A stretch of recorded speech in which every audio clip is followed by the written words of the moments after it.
Les cartes que nous voyons aux informations, les conflits qui déchirent les nations, ne soient pas seulement le fruit de la politique ou de l'économie. Et si, sous la surface agitée de notre monde moderne, des échos de prophéties millénaires résonnaient encore, des murmures anciens, gravés dans des textes sacrés, par des figures comme le prophète Isaïe, dont les visions ont traversé les âges, sont aujourd'hui brandis comme des armes. Certains affirment même que ces prophéties s'appliquent à la lettre, justifiant des actions qui changent le cours de l'histoire et visent à réaliser le grand rêve du grand Israël.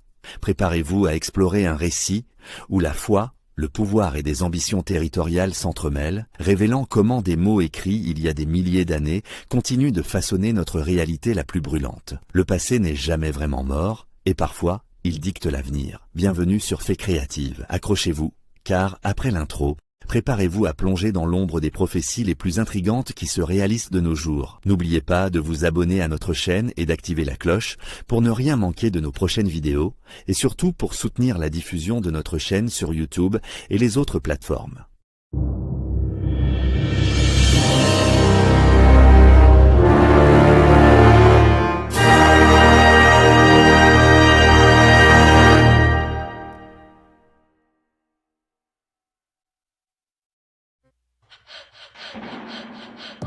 Pour comprendre le Moyen-Orient d'aujourd'hui, il faut remonter des siècles en arrière, bien au-delà des frontières modernes et des accords récents. C'est une région où chaque pierre, chaque rue, porte la mémoire de civilisations disparues et de croyances ancestrales. Ici, l'histoire, la foi et la stratégie s'entremêlent de façon inextricable, créant un tissu complexe où le passé façonne constamment le présent. Les conflits actuels dépassent la simple lutte pour des territoires ou des ressources. Ils sont souvent perçus comme l'accomplissement d'un destin écrit dans des textes anciens. Pour beaucoup, chaque événement politique ou militaire est interprété à travers le prisme de récits sacrés, transmis de génération en génération. Des prophéties bibliques, comme celle d'Isaïe, sont invoquées pour donner une légitimité quasi divine aux décisions politiques et militaires. Ces textes, vieux de plusieurs millénaires, continuent d'inspirer et de justifier des actions contemporaines. Cette dynamique est particulièrement visible dans le conflit israélo-palestinien, où leaders et mouvements idéologiques puisent dans ces récits millénaires. Les discours officiels, les slogans et même les stratégies militaires s'appuient sur cette mémoire collective. Les versets d'Isaïe, vieux de plus de 2000 ans, résonnent dans les discours officiels et les opérations militaires. Ils servent de repères, de justification et parfois même de prophéties autoréalisatrices. Pour beaucoup, ces textes ne sont pas des métaphores, mais un plan divin en cours de réalisation, transformant le conflit en une lutte cosmique. Cette conviction donne une dimension spirituelle et existentielle à des enjeux déjà complexes. Comprendre comment ces récits sont interprétés et utilisés est essentiel pour saisir les motivations profondes des acteurs du conflit. Cela permet aussi de mieux appréhender la force des symboles et des mythes dans la politique contemporaine. Cet essai explore l'interaction entre les prophéties d'Isaïe et la politique au Moyen-Orient, ainsi que les voix critiques qui s'y opposent, offrant une perspective nuancée sur la façon dont l'histoire ancienne continue de façonner la géopolitique moderne. Benjamin Netanyahou a fait des textes bibliques le socle de sa rhétorique politique. Depuis des décennies, il tisse un lien étroit entre l'histoire d'Israël et les récits sacrés, utilisant la Bible non seulement comme référence culturelle, mais comme fondement de ses discours et de ses décisions. Après l'attaque du Hamas en 2023, il a déclaré « Nous sommes le peuple de la lumière et ils sont le peuple des ténèbres. Nous accomplirons la prophétie d'Isaïe. » Par ces mots, il inscrit l'actualité dans une continuité biblique, donnant à la crise une dimension sacrée et intemporelle. Cette déclaration transforme un conflit politique en bataille métaphysique, où Israël incarne le bien absolu. Le langage religieux devient alors un outil puissant pour rallier la population autour d'une cause perçue comme juste et inévitable. Netanyahou cite régulièrement Isaïe pour justifier des politiques sécuritaires strictes, comme la construction de murs. Il présente ces mesures comme des réponses prophétiques, nécessaires à la survie du peuple élu. La prophétie devient un manuel d'instruction pour la sécurité nationale. Les textes anciens guident les choix contemporains, brouillant la frontière entre foi et stratégie politique. Cette stratégie mobilise sa base religieuse et nationaliste en Israël et chez les évangéliques américains. Elle crée une alliance transnationale fondée sur une vision partagée d'un destin biblique. En présentant ses actions comme l'accomplissement d'un plan divin, il s'élève au-dessus du débat politique ordinaire. Il se place en messager, voire en instrument d'une volonté supérieure, ce qui renforce son autorité. Même les opérations militaires, comme Rising Lion contre l'Iran, sont nommées et mises en scène selon des oracles bibliques. Les références sacrées imprègnent la stratégie et la communication, donnant un sens mythique à chaque action. La prophétie n'est plus citée, elle est vécue et performée sur le champ de bataille. Ainsi, la frontière entre le religieux et le politique s'efface, et la guerre devient, aux yeux de beaucoup, l'accomplissement d'une mission sacrée. Pour saisir la force des prophéties d'Isaïe aujourd'hui, il faut revenir à l'exil à Babylone au XVIe siècle avant notre ère. La destruction du premier temple fut une crise existentielle qui a transformé l'identité juive.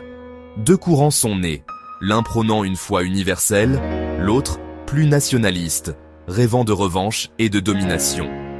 Les textes d'Isaïe promettent non seulement le retour, mais aussi la soumission des nations étrangères. Cette mémoire de l'exil a forgé un paradigme de survie. Chaque menace moderne est vue comme une répétition des persécutions passées. Les ennemis actuels, comme le Hamas ou l'Iran, sont perçus comme les nouveaux Babyloniens. Cette lecture justifie des politiques intransigeantes, présentées comme vitales pour éviter de répéter les tragédies du passé. L'histoire devient un cycle de persécution, d'exil et de rédemption.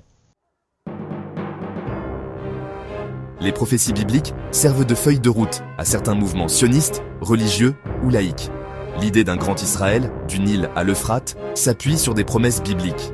Les guerres contre le Hamas, le Hezbollah ou l'Iran sont perçues comme des étapes d'une guerre eschatologique. Des prophéties spécifiques, comme celles d'Ézéchiel ou de Jérémie, sont invoquées pour justifier chaque front. Les opérations militaires sont présentées comme l'accomplissement de ces textes. La technologie moderne devient l'instrument d'un dessein ancien. Dans cette logique, la présence palestinienne est vue comme un obstacle au plan divin, justifiant leur déplacement ou subjugation. Le conflit se transforme en lutte à somme nulle dictée par le divin. Les prophéties ne s'accomplissent pas d'elles-mêmes, elles sont activement fabriquées par des acteurs politiques. Les dirigeants sélectionnent et interprètent des versets pour servir leur agenda, puis agissent pour faire advenir ce qu'ils ont prédit. La prophétie devient une stratégie d'autoréalisation, donnant un vernis divin à des ambitions terrestres. Un leader identifie un objectif, trouve une prophétie correspondante, prépare l'opinion, puis agit. Si l'action réussit, il proclame l'accomplissement prophétique, renforçant son autorité. Ce processus s'appuie sur un écosystème médiatique et religieux, notamment chez les évangéliques sionistes. Des rencontres politiques sont orchestrées pour coïncider avec des lectures bibliques, renforçant l'impression d'un plan divin en marche. Cette narration justifie des niveaux de violence qui seraient autrement inacceptables. La prophétie devient l'alibi ultime pour une politique de puissance sans retenue. L'impact mondial de cette rhétorique prophétique serait impossible sans le soutien des États-Unis, en particulier des chrétiens évangéliques. Pour eux, le retour des Juifs en Israël est un prérequis à l'accomplissement des prophéties de la fin des temps. Leur soutien n'est pas géopolitique, mais théologique.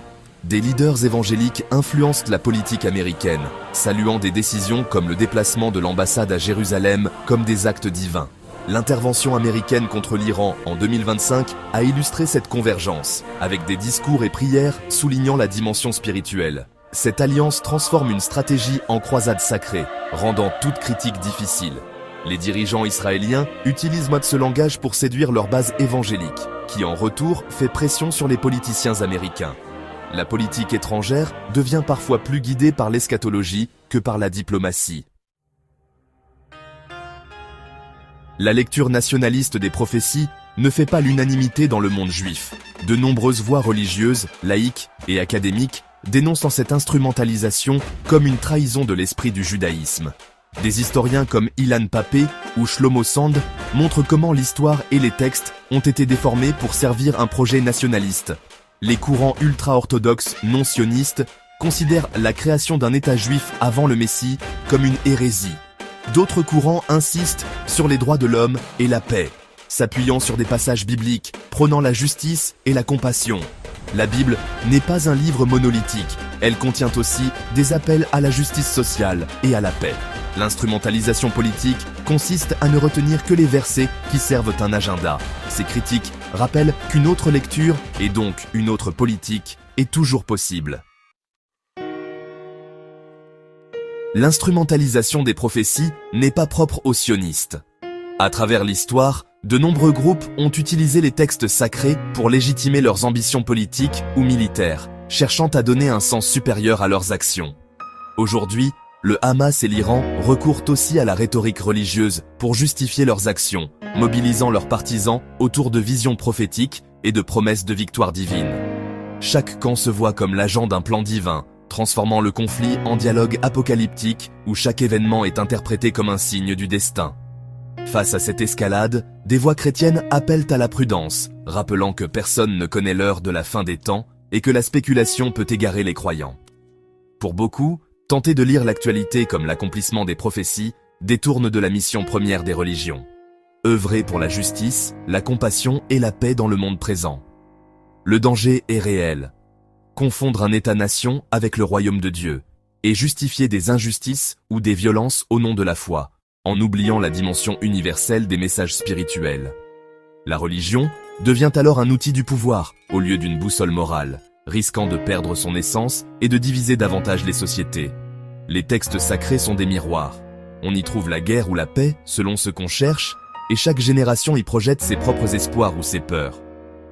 Le choix d'une interprétation est un acte moral et politique. La paix dépendra de la capacité à choisir des récits qui unissent, à privilégier la réconciliation plutôt que la division et à faire de la foi un pont vers l'autre plutôt qu'un mur. La géopolitique du Moyen-Orient est un enchevêtrement où le passé hante le présent. Les prophéties d'Isaïe, écrites en temps de crise, résonnent encore dans les stratégies des dirigeants actuels. Qu'il s'agisse de foi sincère ou d'instrumentalisation, la religion légitime des actions politiques et militaires, rendant la paix difficile. L'histoire de l'exil a forgé un paradigme de survie, réactivé à chaque crise. Le recours aux prophéties par des leaders comme Netanyahou est une stratégie délibérée pour mobiliser et justifier. Mais cette lecture n'est pas la seule. Des voix dissidentes appellent à redécouvrir les messages de justice et de paix. Les prophéties peuvent être lues comme un appel à la responsabilité éthique, pas à la guerre. Comprendre cette interaction entre foi, histoire et politique est indispensable pour analyser lucidement les conflits. La paix durable passera par la déconstruction des mythes guerriers et l'ouverture au dialogue. Voilà, c'est tout pour aujourd'hui. J'espère que vous avez apprécié cette exploration. Si c'est le cas, un petit pouce bleu nous aiderait énormément à continuer à créer du contenu que vous aimez. N'oubliez pas de partager cette vidéo avec vos amis et sur vos réseaux sociaux pour faire grandir notre communauté. Si vous avez envie de poursuivre l'aventure avec nous et de ne rien manquer de nos prochaines explorations, énigmes et découvertes, c'est très simple. Abonnez-vous à la chaîne dès maintenant et surtout, activez la petite cloche des notifications. Comme ça, vous serez les premiers informés de chaque nouvelle vidéo. À très vite pour de nouvelles découvertes passionnantes